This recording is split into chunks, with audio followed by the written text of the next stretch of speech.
Hello बच्चों, let's read the question. The question says select the option containing correct statements. Statement first, communities with more species are less stable than those with less species. Statement 2, increased diversity contributes to higher productivity. Statement 3, IUCN Green List documents the extinction of 784 species in the last 500 years. Fourth statement, loss of biodiversity in a region leads to decline in the plant production. Fifth statement, amphibians appear to be more vulnerable to extinction. हमारे पास कुछ statements हैं, हमें इन statements में से correct statement वाले option को choose करना है. इस क्वेश्चन में हम एक की कॉन्सेप्ट को यूज करेंगे विच विल बी बायोडाइवर्सिटी. की कॉन्सेप्ट होगा हमारा बायोडाइवर्सिटी. बायोडाइवर्सिटी का मतलब क्या है? Different forms of life forms जो अर्थ पर एग्जिस्ट करती हैं. अब सबसे पहले बात करें अगर हमारी फर्स्ट स्टेटमेंट की, तो पहले जो इकोलॉजिस्ट थे उन इकोलॉजिस्ट को कैसा लगता था कि अगर एक एरिया में ज़्यादा स्पीशीज़ हैं, मोर स्पीशीज़ हैं, तो ज़्यादा स्पीशीज़ होने की वजह से एक कम्युनिटी ज़्यादा स्टेबल है. It is more stable. हम यहाँ से क्या कंक्लूड कर सकते हैं कि हमारी जो फर्स्ट स्टेटमेंट है ये एक इनकरेक्ट स्टेटमेंट है, बिकॉज ज़्यादा स्पीशीज मतलब कि मोर स्टेबल कम्युनिटी, ना कि less stable community. Second statement की बात करें तो जो डेविड टिलमैन थे, इन्होंने कुछ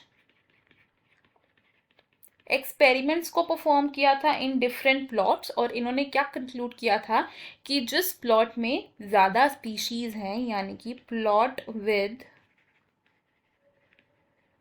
मोर स्पीशीज़, जिस प्लॉट में ज़्यादा स्पीशीज़ हैं उस प्लॉट में there is less variation in productivity, यानी कि ये कम्युनिटी कैसी होगी? स्टेबल कम्युनिटी होगी. अब डेविड टिलमैन ने क्या कंक्लूड किया कि इंक्रीज डाइवर्सिटी हायर प्रोडक्टिविटी में कंट्रीब्यूट करती है.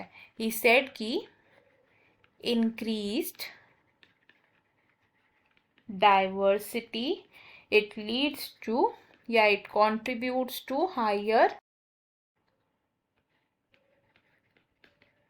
प्रोडक्टिविटी. हम यहाँ से क्या बोल सकते हैं कि हमारी जो सेकंड स्टेटमेंट है ये एक करेक्ट स्टेटमेंट है.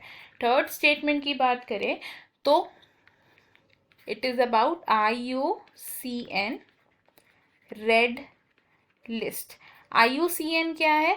IUCN की फुल फॉर्म की बात करें तो IUCN is the international union for conservation of nature. It is international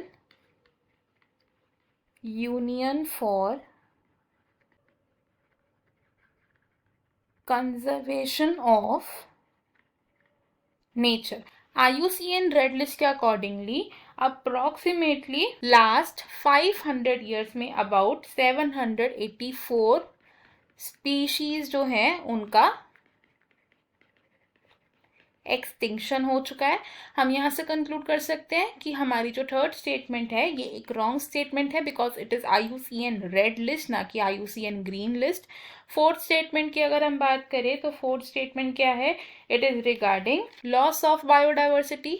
loss of biodiversity, अगर नेचर में से या इकोसिस्टम में से फ्लोरा एंड फौना का लॉस होगा, यानी कि बायोडाइवर्सिटी लॉस होगा, तो उसकी वजह से जो प्लांट प्रोडक्शन है इसमें भी लॉस होगा, यानी कि plant production will be decline. तो सिंपली हमारी जो फोर्थ स्टेटमेंट है ये एक करेक्ट स्टेटमेंट है.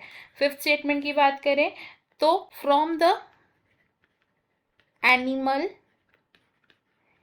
किंगडम, यानी कि एनिमल किंगडम की अगर हम बात करें तो एनिमल किंगडम में से जो सबसे ज़्यादा वल्नरेबल ऑर्गेनिजम्स हैं टू एक्सटिंक्शन, ये कौन से हैं? These are amphibians. एम्फीबियंस है हमारे most vulnerable animals towards extinction. तो हमारी जो फिफ्थ स्टेटमेंट है ये भी एक करेक्ट स्टेटमेंट है। हम यहाँ से क्या कंक्लूड कर रहे हैं, हमारी फर्स्ट स्टेटमेंट एक रॉन्ग स्टेटमेंट है, बिकॉज एक कम्युनिटी जिसमें ज़्यादा स्पीशीज़ हैं वो ज़्यादा स्टेबल होगी, ना कि कम स्टेबल।